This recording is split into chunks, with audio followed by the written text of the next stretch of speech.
waxaan madaxweyne ahaan joojiyey munaasabadda xuska xeer ciise. madaxweynaha jamhuuriyadda Soomaaliland Dr. Cabdiraxmaan Maxamed Cabdilaahi Ciro oo shir jaraa'id ku qabtay xarunta aqalka madaxtooyada ee Soomaaliland ayaa guud ahaanba joojiyey munaasabadda xuska xeer ciise taas oo maalmihii ugu dambeeyay muran xooggan uu ka dhashay qabashadeeda. madaxweynaha jamhuuriyadda Soomaaliland ayaa sheegay in go'aankani uu qaatay danta guud, nabadda, xasiloonida iyo isku duubnida shacabka Soomaaliland. madaxweynaha jamhuuriyadda Soomaaliland Dr. Cabdiraxmaan Maxamed Cabdilaahi Ciro waxa uu baaq nabadeed u diray shacabka reer Boorama, ciidamada qaranka iyo guud ahaanba shacabka reer Soomaaliland, isagoona ugu baaqay in la ilaaliyo jiritaanka qarannimada ee Soomaaliland iyo isku duubnida iyo wadajirka shacabka. dhammaan bulshada reer Soomaaliland gaar ahaan gobolka Awdal iyo caasimadiisa Boorame waxaan ugu baaqayaa nabad, xasilooni iyo isku duubni ummadeed.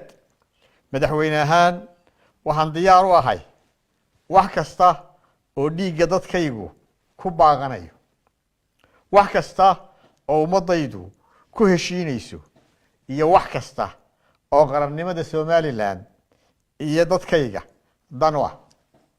maanta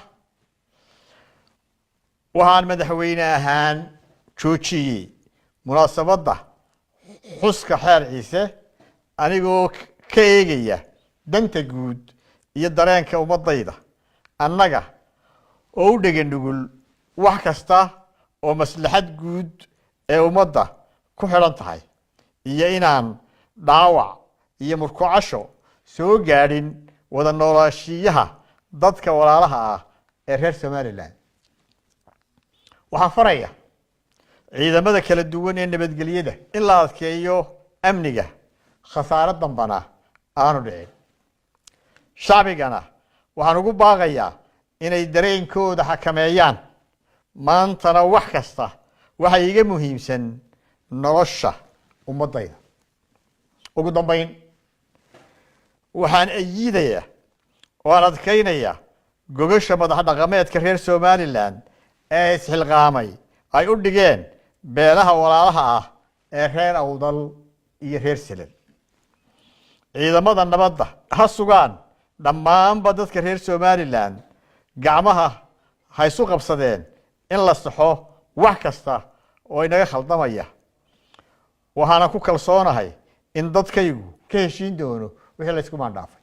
walaalayaal, inagoo danta guud eegayna ha la istajiyo, nabadgelyada ha la ilaaliyo, danta guud ha laga shaqeeyo, xasiloonida ha la ilaaliyo. nolosha dadka ayaa wax kasta inooga qaalisan. waxay Idris Bershiya warbaahinta qaranka ee Soomaaliland xarunta aqalka madaxtooyada Hargeysa.